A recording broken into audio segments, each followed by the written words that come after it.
Let's get this out of the way.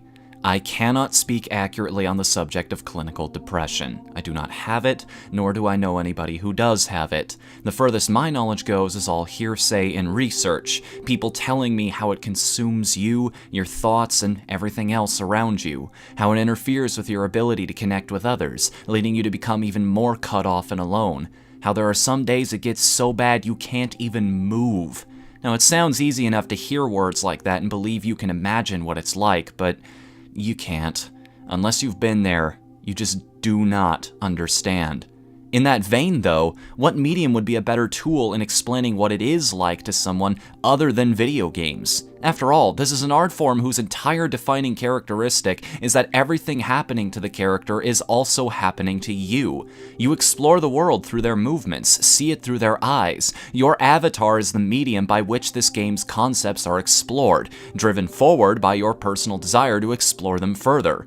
So enter Disorder, a game that tries to take on the Herculean task of communicating what it's like to suffer from depression to its audience, even those that don't fully understand it. Did it succeed? Not quite.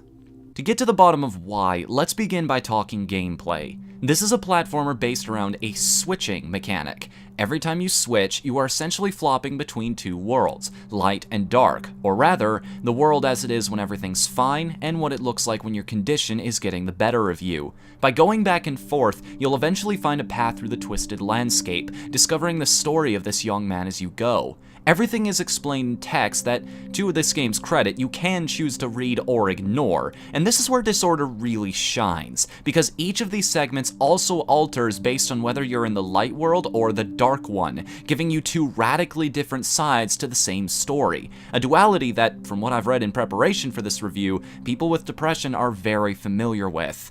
You even get an achievement for reading all of them, encouraging you to further gain insight into what's going through this poor guy's head. It's also a very solid platformer design-wise. Your jumps give you just enough airtime to make you feel like you're always in control of your character. They also introduce you to new obstacles at a pretty decent pace, giving you enough time to get comfortable with one mechanic before adding more to the mix, ensuring a very smooth difficulty curve throughout. So rest easy knowing that any deaths you incur in Disorder will be your fault. Many of these obstacles are also thematically tied to the character, based on anything from symbolism and personal fears to being unable to control when you switch between the two states. For the really adventurous, there are also items scattered about every level that are tucked away in optional areas. These affect your game in strange ways, such as giving you super jumps, letting you see hitboxes, making the game even harder, or even adding a built-in timer for you speedrunners out there. They're not very thematic, all things considered, but still worth finding, if only for the joy associated with screwing around with them. Oh, and speaking of building on character, the sound design in this game is phenomenal. Effects are very crisp and very distinguishable, and the music, crime and niddly, you could cut this game's atmosphere with a katana, it's so thick. It definitely puts you in a somber mood befitting of this game's theme, I'll say that much. I'm not sure how I feel about the aesthetic, though. There's a good amount of color here, but it doesn't feel like it. In fact, reflecting on this game, the only colors I remember are brown, black, and red. And yes, I get that that's tonally thematic to what they were going for, but it's not very interesting to look at. In fact, the stages that stand out the most are the final three, which are so radically different from everything that came before it borders on being jarring. Still, art is in the eye of the beholder, so I leave you to judge for yourself how good this game actually looks.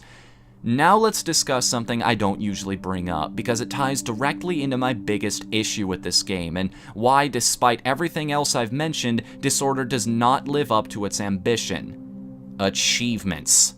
I want to make something very, very clear to everyone watching this. Taking your own life is not the answer. Suicide is a permanent solution to a temporary problem, and yes, no matter how bad things may seem, nor how lost and alone you feel, there is a solution. There's nothing stopping you from reaching out and maybe even a little ways in to find what you need to overcome whatever may be happening to you right now. There is a light at the end of this tunnel. All you need is the desire to reach it. I may not understand depression, but I do understand game mechanics, and here's what I interpreted from Disorders. Switching between light and dark worlds is symbolic for the struggle you go through. Trying to hide from or shut out one side or the other isn't going to get you anywhere, and only by exploring both can you move forward towards an answer. You'll hit some bumps in the road, sure, but the important part is to keep trying, because eventually you will break through and your effort will pay off, as it does in this game. Without spoilers, at the end of your journey, you are given the choice to either stand above your depression or succumb to it, to give it your all or give up. Now, to most of us, the right choice seems obvious. That is, unless you're Swagabyte Games and you offer the player an achievement for killing themselves. Are you serious right now?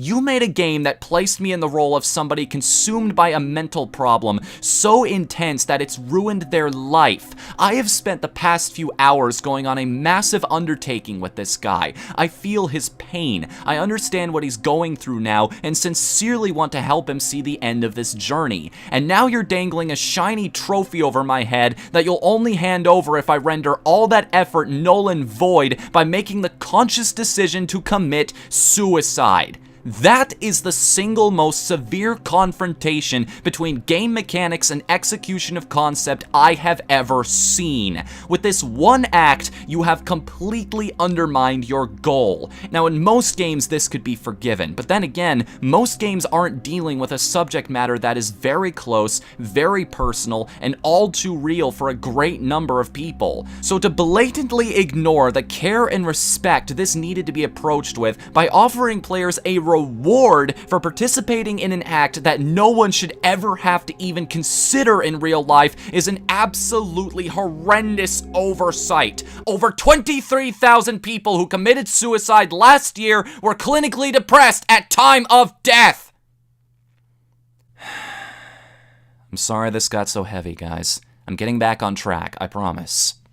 The last point of discussion here is the price. Disordered clocks in at $12.99 for a game I got the entire experience out of in one sitting. So with quantity lacking, does the quality make up for the rest of that price? Are the emotions it left me with powerful enough to justify that amount?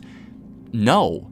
It's a great environmental navigation platformer that's heavy on the atmosphere, sure, but I just can't get past this achievement. I won't argue Swagabyte's right as creators to put the choice itself in there, and I'm not daft enough to think they intentionally glorified the worst way to handle this character's predicament, but even if they did it by accident, this one thing just killed the entire experience for me. I can't even invoke the phrase, "it's not the destination but the journey," because it not only put a damper on the ending, it took a lot of the wind out of the everything I had done before, knowing in retrospect that with one choice, none of it would have mattered. There is no value in living over dying in this game, and that is the worst possible message you could have sent.